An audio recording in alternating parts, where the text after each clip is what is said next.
Hichi ni kile ambacho kinaendelea kwenye vita vya Israeli, Iran pamoja na Marekani, vita ambavyo vinaonekana kuendelea kutia fora kweli kwa namna ambavyo vinaendelea. Na ni vita ambavyo mpaka sasa vinaonekana kugawa walimwengu kwa yale ambayo yanaendelea. Na nakupa walisia hasa wa kile ambacho kinaendelea kushika hatamu moja kwa moja. Usisahau kusubscribe, kulike na kucomment channel hii. Na miongoni mwa taarifa ambazo zimenifikia hapa mezani kwa siku hii ya leo, matumizi ya Iran ya ndege zisizo na rubani ambazo ni za bei rahisi yanaiweka Marekani na washirika wake katika hali mbaya ya kiuchumi kwa kupunguza akiba yao ya makombora ya gharama kubwa. The New York Times inasema hakika ni ghali zaidi kuangusha ndege isiyo na rubani kuliko kuweka ndege isiyo na rubani angani. Ni mchezo wa pesa. Uwiano wa gharama kwa kila risasi, kwa kila kukatiza ni bora 10 kwa 1, lakini inaweza kuwa zaidi ya 60 au 70 kwa 1 kwa upande wa gharama. Kwa faida ya Iran, gazeti hilo limemnukuu Arthur Erickson, mtendaji mkuu na mwanzilishi mwenza na mtengenezaji wa ndege zisizo na rubani za Helio. Kutokana na hali hii, gazeti hilo lilibainisha hofu inayoongezeka kwamba Washington na washirika wake watakosa makombora ya kukatiza yanayohitajika kulinda eneo hilo. Wataalamu wanalinganisha hali hiyo na hali nchini Ukraine, ambapo washirika hawajaweza kutoa uwezo wa kutosha wa ulinzi wa anga. Kulingana na ripoti ya kituo cha mafunzo ya kimkakati na kimataifa iliyonukuliwa na The New York Times, hivi karibuni Marekani imenunua ndege za kukatiza kwa kiasi kidogo. Vile Israeli imezingatia wasiwasi wa Urusi kuhusu kiwanda cha nguvu za nyuklia cha Bushehr cha Iran. Kituo hicho si miongoni mwa malengo yaliyoteuliwa na taifa la Kiyahudi. Balozi wa Israeli huko Moscow, Oded Joseph, anasema tunafahamu sana swala ambalo umekuwa ukizungumzia kwa kawaida. Wenzetu wa Urusi na marafiki wa Urusi walitujia kuhusu masuala haya, na bila shaka ni jambo tunalolizingatia. Lengo letu ni moja tu, na hilo ni kifaa cha utawala wa Iran. Hilo ndilo lengo letu pekee, alisema akijibu swali.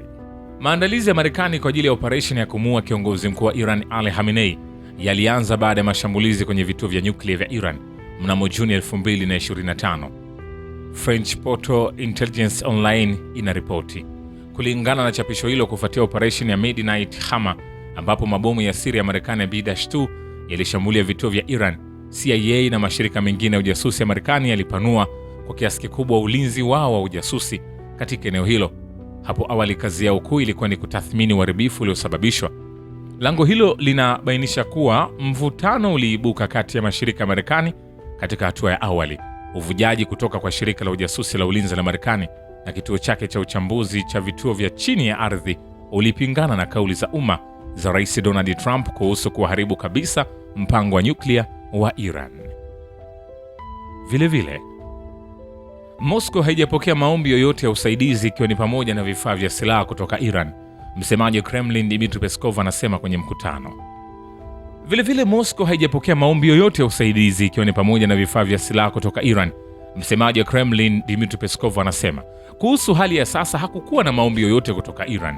Msimamo wetu thabiti unajulikana kwa kila mtu, bado hujabadilika, alisema alipoulizwa ikiwa Urusi ilipanga kutoa msaada wowote kwa Iran, haswa kwa kutoa silaha pamoja na usaidizi wa kisiasa. Hayo yakiendelea, vile NATO haitahusika katika mzozo kuhusu Iran kwa wakati huu. Hakutakuwa na ushiriki mkubwa wa vikosi vya jeshi vya muungano huo katika siku za usoni. Vladimir Sazin, mtafiti mkuu kwenye kituo cha masomo ya Mashariki ya Kati katika taasisi ya masomo ya Mashariki ya chuo cha sayansi cha Urusi, anasema kufikia leo nadhani sivyo, alisema akijibu swali kuhusu uwezekano wa NATO kuhusika kwenye mzozo huo. Sazin alikumbuka kwamba uongozi wa NATO umesema unaunga mkono hatua za Israeli na Marekani dhidi ya Iran.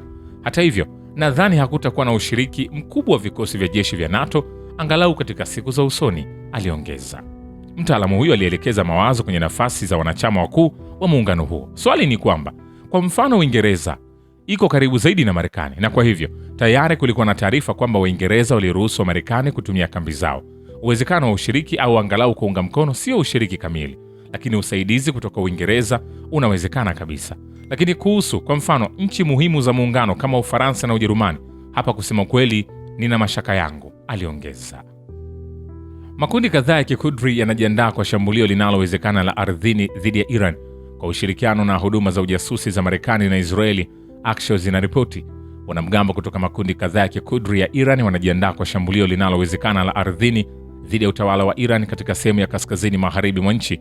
Tovuti ya habari iliwanukuu maafisa wa Marekani na Israeli wakisema wanamgambo wa Kikudri wanaungwa mkono na Mossad na CIA. Maafisa hao waliongeza, wanamgambo hao wana maelfu ya wanajeshi kando ya mpaka kati ya Iraq na Iran, Axios ilisema. Kulingana na hilo, lengo ni kujaribu kuchukua eneo la Kikudri ndani ya Iran ili kupinga utawala na kusababisha maasi mapana. Vita vilianza kwa awamu ya kinetic na Marekani na wanajeshi wa Israeli, lakini vita viliendelea. Kutakuwa na juhudi zingine na Mossad na CIA, afisa wa Israeli alisema. Israeli iliahidi vikundi vya Kikudri vya Iran si tu msaada wa kijeshi bali pia msaada wa kisiasa kwa eneo huru la Kikudri katika Iran ijayo ikiwa serikali ya Jamhuri ya Kiislamu itaanguka, Axios imeandika.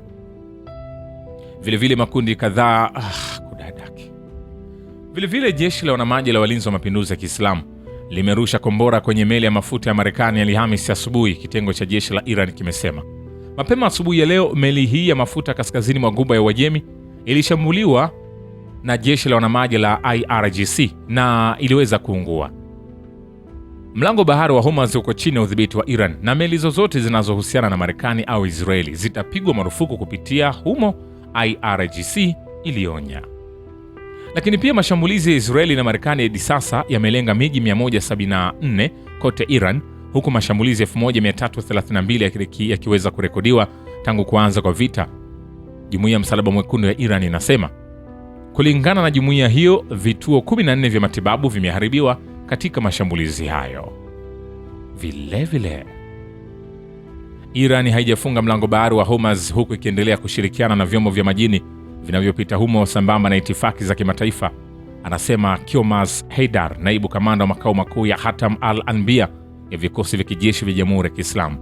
Hatujafunga mlango bahari wa Hormuz na tunashirikiana na vyombo vya majini vinavyopita humo kwa mujibu wa itifaki za kimataifa, afisa mkuu wa jeshi la Iran aliambia televisheni ya serikali ya Iran. Lakini hayo yakiendelea, ni kwambie China wao wamejitolea kuwa wapatanishi kwenye mzozo wa sasa wa Mashariki ya Kati baada ya uchokozi wa Marekani na Israeli dhidi ya Iran kusababisha vita kusambaa kote kwenye eneo hilo. Hata hivyo, China ni mshirika wa karibu wa Iran na imeshasema tangu awali kwamba inaunga mkono Tehran kwenye kulinda mamlaka yake, huku ikizitaka Marekani na Israeli kusitisha mashambulio yao. Waziri wa mambo ya kigeni wa China Wang Yi anasema kwenye taarifa yake kwamba Beijing iko tayari kuwa mpatanishi kati ya pande zinazozozana kwa sasa. Iran imekuwa ikiyashambulia maslahi na vituo vya Marekani kwenye mataifa ya Ghuba tangu Marekani na Israeli zilipoanzisha mashambulizi dhidi yake mwishoni mwa wiki iliyopita. Shukran kwa baba ya kivita na historia ya dunia. Mimi ni Richard Shio, The Rich Voice. Ni follow Instagram na TikTok kama Rich Voice Official. Asante. Lakini hayo yakiendelea, kupitia The Financial Times imeweza kuripoti taarifa ambayo inasema kwamba Pentagon na angalau serikali moja ya Ghuba wapo kwenye mazungumzo ya kununua vizuizi vilivyotengenezwa Ukraine ili kukabiliana na mashambulizi ya ndege zisizo na rubani za Iran, kulingana na takwimu nchini Ukraine. Kulingana na gazeti hilo, nchi za Ghuba zinatumia makombora ya gharama kubwa ya Patriot kudungua ndege zisizo na rubani za Iran, lakini akiba yao inapungua.